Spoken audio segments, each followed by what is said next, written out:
आज आपको लेके चलती हूँ मेरे घर की एक शादी में। मेरी जेठी यानी कि मेरी मम्मी की बड़ी दीदी के बेटे सुधांशु उर्फ मेरे भाई मोनी की कोटद्वार में शादी है। शादी के पहले दो फंक्शंस मेहंदी और हल्दी हाथ कोटद्वार में होने वाले हैं और फिर बारात गाजियाबाद जाएगी।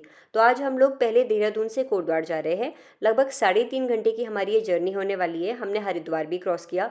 बहुत ही प्यारा व्यू एंजॉय करते हुए हम लोग 3.5 घंटे के अंदर अंदर अपने होटल पहुंच गए थे। शादी के वेन्यू से होटल लगभग 500 मीटर्स के डिस्टेंस पे ही था। ये है मेरा रूम जो कि मैं मेरी कज़न शिवानी के साथ अगले एक दिन के लिए शेयर करने वाली हूँ।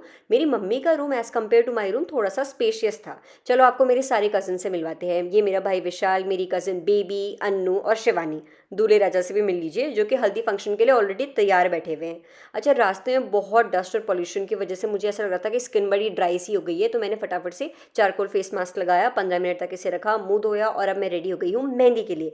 मैंने नायरा सूट मेहंदी फंक्शन में पहनने के लिए लिया था देहरादून के पल्टन मार्केट से। मैं ना वेन्यू पे सारे कजन्स में से सबसे पहले पहुंच गई थी। बैंकेट हॉल के पास में ही नानी का रूम था, तो इस बीच में नानी से भी मिलाई। ये है हमारे दूल्हे राजा की मम्मी, और दूल्हे राजा की मम्मी की गोद में है दूल्हे राजा के बड़े भैया सोमी भैया की बेटी ध्वनि। मम्मी पापा कहते हैं कि मैं बचपन में ना एकदम ध्वनि जैसी दिखती थी।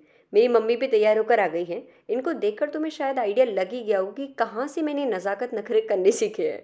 पूरी शादी में आप पापा को जब भी देखेंगे ध्वनि के साथ ही देखेंगे। फैन ही हो गए थे मेरे पापा ध्वनि के। ये मेहंदी फंक्शन की एक छोटी सी झलक देख लीजिए। अच्छा, रात को थोड़ी देर बैठकर हम सभी कजन्स ने बातें करी और उसके बाद हम सो गए थे। वेलकम टू हल्दी फंक्शन ऑफ मोनी की शादी। अब हल्दी फंक्शन की एक छोटी सी झलक भी देख लीजिए।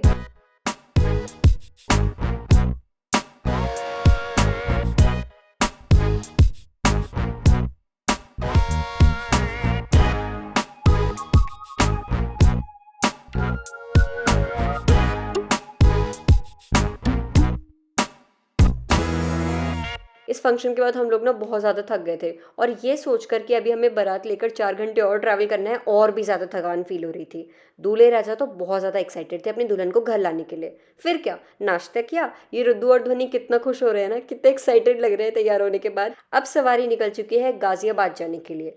Welcome to country in Ghaziabad. ये रहा मेरा शानदार सा रूम। मेरी हमेशा आदत है, मैं होटल रूम्स के बाथरूम और बैल्कनी से व्यू, ये दोनों चीज़ें सबसे पहले चेक करती हूँ। इस होटल का एक पूरा फ्लोर बुक कराया गया था सारे बारातियों के लिए, तो मेरे जितने भी क्लोज रिलेटिव्स हैं, मैं सबके रूम में नॉक करके उनको बोल रही थी कि सर अपनी बैल्कनी से व्यू तो दिखाओ। मेरी मम्मी लोगों का रूम मेरे रूम से थोड़ा सा छोटा था, लेकिन इनके बाथरूम में बाथटब भी था। ये मिन्नू के रूम से स्विमिंग पूल का व्यू दिख रहा था। होटल में पहुंचने के बाद ही हमने सबसे पहले स्नैक्स खाए, क्योंकि हमें बहुत ज़्यादा भूख लग गई थी। चलिए ज़रा आप शादी के लिए तैयार होते हैं। घूमो घूमो, थोड़ा सा और घूमो, बस अब हो गया।